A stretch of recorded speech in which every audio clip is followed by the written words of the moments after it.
convey ang hope po sa bawat session namin.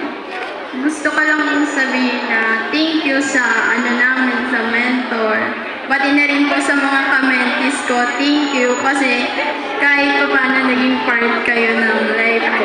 Marami po akong natutunan sa session, kagaya po ng family, pagpapaalaga, sa success po, kung ano po yung narating nyo, matagumpay pa rin na gawa.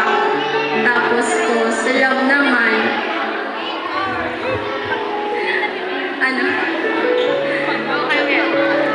pagdating naman sa love, dapat hindi lang about sa relationship, kundi about din sa kapwa-tao, pati na rin sa pamilya, sa kaibigan, sa classmate.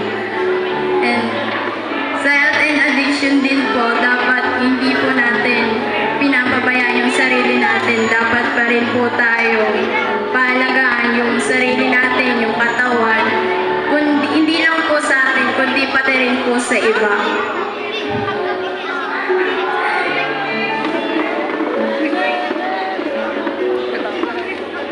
So, gusto ko po na sana sa mga natutunan niyo po,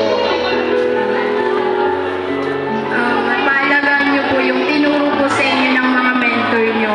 Kasi po para sa akin, nakatulong po ito sa buhay ko. Marami din po akong na-discover tsaka na ano ko po sa buhay ko, na encourage ko po sa buhay ko. And parang na-boost din po yung confidence ko na huwag po akong masyadong mahiyain. Kasi sabi nga po nila, sa mata ng Diyos, maganda ako.